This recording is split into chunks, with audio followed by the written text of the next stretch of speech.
ఓం నమో రామదూతాయ. మనము ఈ వీడియోలో వైరాగ్యము అంటే ఏంటి అనేటువంటి విషయాన్ని తెలుసుకుందాం. సహజంగా అందరూ వైరాగ్యము అంటే వదిలేయడము అని అనుకుంటారు. వైరాగ్యం అంటే వదిలేయడం కాదు, అవసరం లేకపోవడం అని అర్థం. సాధారణంగా వైరాగ్యం అంటే సర్వస్వాన్ని త్యాగం చేసి అడవుల్లోకి వెళ్ళిపోవడం అనుకుంటూ ఉంటారు. కానీ నిజమైన వైరాగ్యం అంటే వస్తువు లేదా దానికి సంబంధించినటువంటి బంధము మన పక్కనే ఉన్నా కూడా దానిపై మోహం లేకపోవడం. పుస్తకాల జ్ఞానము లేదా అనుభవము. పుస్తకాలు కేతువుని మోక్షకారకుడు అని ఒకే ముక్కలో తెలుపుతాయి. కానీ జీవిత అనుభవాలు, పెద్దల కథలు ఆ మోక్షం వెనుక ఉన్నటువంటి అసలు వేదనను, ఆ వేదన తర్వాత వచ్చే ప్రశాంతతను మనకు నేర్పుతాయి. రాహువు ఇంకా కేతువు ముగింపు కోసం తపన, ముగింపుతో పనే లేకపోవడం. జీవితంలో రాహువు కేతువులు రెండు విరుద్ధమైనటువంటి శక్తువులు. రాహువు ఆశని, తపనని ఇస్తూ ఉంటాడు. రాహువు మనల్ని ఒక విషయం వెనుక పరిగెత్తేలా చేస్తూ ఉంటాడు. ఒక బంధం ముగిసిపోతుంటే ఎందుకు ఇలా జరిగింది, నాకు క్లారిటీ కావాలి, ఒక ముగింపు కావాలి అని మనల్ని తప్పించిపోయేలా చేస్తాడు. కేతువేమో స్వీకరణ, సమర్పణ. కేతువు ఆ ముగింపు యొక్క అవసరాన్నే తుడిచేస్తాడు. అది అక్కడితో ఆగిపోయింది, అంతే, దానికి కారణాలు వెతకడం అనవసరమనే వైరాగ్యాన్ని ఇస్తాడు. నిశ్శబ్దమైనటువంటి ముగింపులు, జీవిత వాస్తవ్యాలు. ఆ వాక్యము అక్కడితో పూర్తయిపోయింది, నువ్వే ఇంకాస్త ఎక్కువ పదాల కోసం ఆశపడతావు అనేటువంటిది. ఈ ఒక్క వాక్యం మొత్తం జీవిత తత్వాన్ని ప్రతిబింబిస్తుంది. చాలాసార్లు బంధాలు లేదా అవకాశాలు ఎలాంటి గొడవలు, కారణాలు లేకుండానే నిశ్శబ్దంగా ముగిసిపోతుంటాయి. కెరీర్ మధ్యలో ఆగిపోవచ్చు. ప్రాణ స్నేహితుడు కారణం లేకుండానే దూరం కావచ్చు. తప్పు చేసినటువంటి వ్యక్తి నుండి రావాల్సిన క్షమాపణ ఎప్పటికీ రాకపోవచ్చు. మనం ఆ కథ ఇంకా కొనసాగాలని మరికొన్ని పదాల కోసం చూస్తూ ఉంటాము. కానీ కేతువు మనకు ఆ వాక్యం అక్కడితో పులి స్టాప్ పడిపోయిందని గుర్తు చేస్తూనే ఉంటాడు.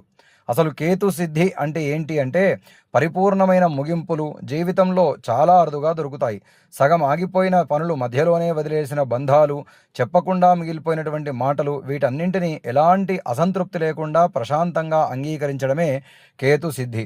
ఇది ఓటమిని ఒప్పుకోవడం కాదు, జీవితం మనకు ఇచ్చినటువంటి స్క్రిప్ట్ని గౌరవించడం. గందరగోళాన్ని కూడా ఒక నిశ్శబ్ద ఆభరణంగా మార్చుకోవడం. ఇక్కడ అడిగిన ప్రశ్నలు ప్రతి ఒక్కరిని ఆత్మ పరిశీలన చేసుకునేలా చేస్తాయి.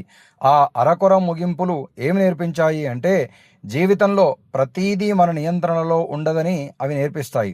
మనం ఎంత ప్రయత్నించినా కొన్ని విషయాలు మన చేతుల్లో ఉండవు అనేటువంటి సత్యాన్ని అంగీకరించడం నేర్పిస్తాయి. వాటిని వదిలేశారా, జేబులోనే వేసుకొని బ్రతుకుతున్నారా? నిజానికి వాటిని పూర్తిగా వదిలేయడం ఎవరికీ సాధ్యం కాదు. ఎందుకంటే అవి మన జీవితంలో ఒక భాగం. వాటిని మన వెంబడి పెట్టుకొని బ్రతకడం అంటే ఆ జ్ఞాపకాల వల్ల బాధపడకుండా అవి మనకు నేర్పిన పాఠాన్ని ఒక అనుభవంగా మార్చుకొని ఆ బరువుతోనే ప్రశాంతంగా ముందుకు సాగడం. ఇదంతా కూడా కేవలం జ్యోతిష్యం మాత్రమే కాదు, ఇదొక గొప్ప జీవిత తత్వశాస్త్రం. దీన్నే ఫిలాసఫీ అని కూడా అంటుకుంటారు. జీవితంలో ముగింపు కోసం ఎదురు చూస్తూ మానసిక ప్రశాంతతను కోల్పోయే ప్రతి ఒక్కరికి ఈ కేతుసిద్ధి అనేటువంటి భావన ఒక గొప్ప ఔషధం లాంటిది. మీ జీవితంలో కూడా ఇలాంటి నిశ్శబ్ద ముగింపు ఏదైనా మిమ్మల్ని ఈ స్థాయి లోతైన ఆలోచన వైపు నడిపించిందా? ఒకసారి మననం చేసుకోవాలి. అట్లాగే వైరాగ్యము అంటే ఎవరైనా ఏదైనా ఇస్తుంటే వద్దు వద్దు అని అనడం కాదు. ఆ ఇచ్చినటువంటి దానిని, ఆ ఇచ్చేది కూడా మనము అడగకుండా వాళ్ళు ఇస్తూ ఉంటే అప్పుడు వద్దంటే అహంకారము అనేటువంటి భావన ఎదుటివారికి కలుగుతుంది. అలా వద్దు అనకుండా తీసుకోవాలి. మనకు అవసరం లేనప్పుడు అది ఎవరికైతే అవసరం ఉంటుందో దాన్ని ఆ అవసరమైనటువంటి వాళ్ళకి వినియోగం చేసేలాగా ఉంటే దాన్ని వైరాగ్యతత్వము అంటారు తప్ప నటన కోసం లేదా ఎదుటి వాళ్ళు ఏదైనా అనుకుంటారేమో అనేటువంటి ఆలోచన చేత ఇది నాకు